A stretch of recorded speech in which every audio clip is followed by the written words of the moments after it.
छत्रपती शिवाजी महाराजांचा सुवर्ण काळ आणि आजचा महाराष्ट्र.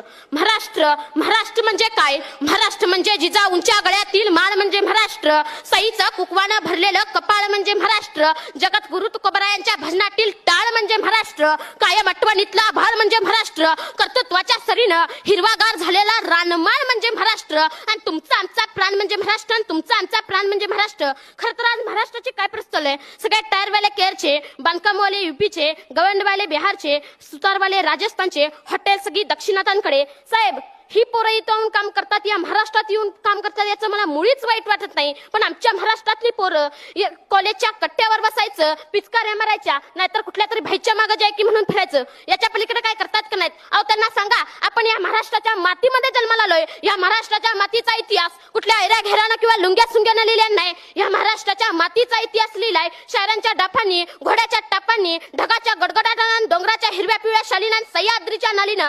सुकानं मरतं म्हणून घोडकिंडीची पावन खिंड करणारा बाजी प्रभू काय? मानेवरती तीक्ष्ण डोका असताना देखील बचेंगे तो और भिडेंगे मना दत्ताजी शिंदे काय? या महाराष्ट्राच्या मातीसाठी लढणारा तानाजी मालुसरे काय?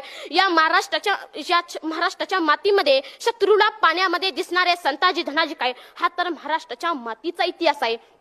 तुमच्या तरुण पिढ्यांना तुम्ही समजावून सांगा. आपण असं नानाबरा आणि तुकोबरायांनी सगळ्या महाराष्ट्राला सांगितलं चालायचं कसं, बोलायचं कसं, वागायचं कसं. पण आजच्या जन्माला आलेल्या पोराला सांगावं लागतं की बाबा रे, या महाराष्ट्राच्या मातीसाठी या शिवरायांनी आपला प्राण अर्पण केलाय. आता तुला जीव द्यायची गरज नाही. या मावळ्यांनी या मातीसाठी आपला रक्ताचा अभिषेक घातलाय. तुला आता रक्त सांडायची गरज नाही.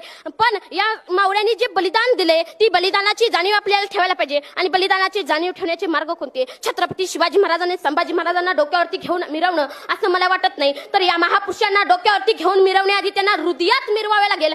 आज इथं किती आई बाप आहेत ज्यांनी आपल्या पोरांना सांगितलं घाबरायचं नाही, लढायचं. शिवाजीराजे बघ, संभाजीराजे बघ, आयुष्यात कितीतरी संकटे आली, पण पहाडासारखा पोलादी पुरुष आयुष्यात येणाऱ्या संकटापुढे आपली छाती काढून उभा राहिला. किती आई वडिलांनी आपल्या मुलांना संभाजी महाराजांचा इतिहास सांगितला. किती आई वडिलांनी आपल्या मुलांना छत्रपती शाहू महाराजांचा इतिहास सांगितला.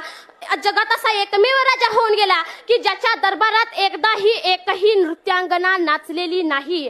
हा जगातला एकमेव राजा आहे. आमच्या छत्रपती शिवाजी महाराजांनी आम्हाला सांगितलं की प्रत्येक स्त्री ही माझ्या मराठ्यांच्या घरातली देवता आहे. आणि छत्रपती शिवाजी महाराजांच्या आऊसाहेबांनी म्हणजे आमच्या मासाहेब जिजाऊंनी आम्हाला सांगितलं की प्रत्येक स्त्री ही मराठ्यांच्या या स्वराज्यातल्या घरातल्या माझ्या मायमाऊली सारखी आहे. तिला माझ्या या स्वराज्यामध्ये आदराचं स्थान आहे. पण त्याच महाराष्ट्रातल्या मराठी मावळ्यांनी त्या